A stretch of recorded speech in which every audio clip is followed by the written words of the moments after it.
He doesn't know business, and he damn sure doesn't know the middle class. So look, and for all of you, I'm gonna be generous. We are all products of our past. When you grow up a middle-class kid in Oakland or in Butte, Nebraska, you care about Social Security. You care about these things. When you're sitting down in Mar-a-Lago and you tell your rich friends, you're rich as hell, I'm gonna give you a tax cut, it doesn't matter to them. And you know what?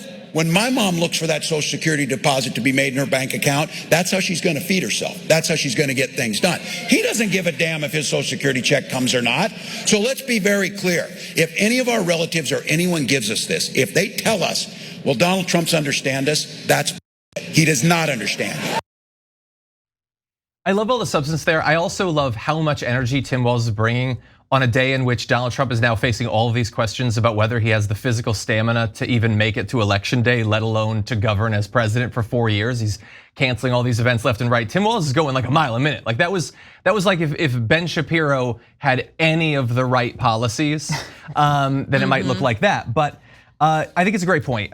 Donald Trump, it is amazing to me that he has been able to win over virtually any working class people. You talked about some of the ways that he weaponizes things the Democrats have done, and I think it makes sense that you would do that. But I mean, this is a guy who despises workers, despises paying them, and he doesn't even hide it like other Republicans do. He will talk to a group of people, many of the working class, and be like, oh man, don't you hate overtime? Oh, paying these peasants overtime, I just hate it. And he goes to rich billionaires, as we'll talk about, and he's like, I'm gonna give you benefit. You give me $1 billion, I'll cut all the regulations on you. And he talks to rich people, as Tim Walz said, and said, I'm gonna give you rich people a tax credit. Like he barely hides it at all, and they don't seem to have a problem with it. And look, to some extent, he does try to win over people who aren't already wealthy. So he'll throw out something like this with almost no thought. He'll say, that taxes on tips should be taken away. We'll have more to say about that. Or seniors should not pay tax on Social Security. And you know how much thinking he did about that? Exactly as long as it took to bleat that out. That's all. He hasn't really thought about it. And there's a lot of issues with it. Now, John Larson in my home state of Connecticut, he says one of the fatal mistakes is that it wouldn't make up for the revenue that would be lost. He comes out and says he's gonna have a tax cut, but doesn't say how he's gonna pay for it. In essence, his proposal would end up cutting the Social Security Trust Fund. And my issue with that isn't that it's inaccurate. My issue is that Representative Larson, why are you pretending like this is a thing that he actually means to do? Like, he's just saying it, man. He's not gonna do it. He's not gonna cut the taxes on that or on tips. I mean, even if he didn't, like, again, the scam here, particularly with the tips, is the only people who would really benefit from those tax changes are people who make way more than the working class people who believe he's talking to them. They are not gonna benefit that. Wealthy hedge fund managers are gonna pay off their bonuses and things. But anyway, I wanna jump to just one more graphic, perhaps the best example of what Walz was saying there about how he doesn't understand working class people. He said in 2019, and I'll never get tired of reminding people of this, if you wanna go out and buy groceries, you need identification. If you wanna do almost anything, you need identification. The only thing that you don't need identification for is to vote. The most important single thing you're doing to vote, you do provide identification when you vote. You don't have like a national voter ID card, but you do. You can't just walk up and be like, I'm Jim. Jim who? Jim, just write me down as a Jim. That's not how it works. That's not how it works at all. And what grocery store are you going to that wants to check your ID? I love that it's been 5 years since then. Not a single right winger has been physically capable of admitting how deeply worrying that statement is. But Francesca, final thoughts on this topic. Yeah, I mean, I think Jordan brought up an interesting point about kind of the lane that's been opened by, Democrats and Republicans, consensus around neoliberal economics, which again, we shouldn't confuse with like liberalism. Like neoliberal economics are something that Republicans and Democrats have participated in, and they have also led to, yes, the collapse of national industry and shipping jobs abroad. And sadly, Donald Trump answers that through anti-immigration rhetoric. And if we really were to go with him on this and say, just imagine that, immigrants are taking our jobs because we were all farm workers and then the immigrants came in and we were all displaced. That is obviously not happening. Donald Trump proves how little he knows about farm work this week in the Univision town hall.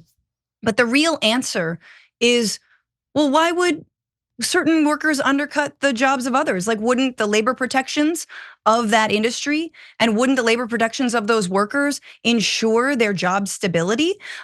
Isn't the answer not to vilify and demonize one another, but actually to make job protections more robust? Oh, but you want to do away with OSHA?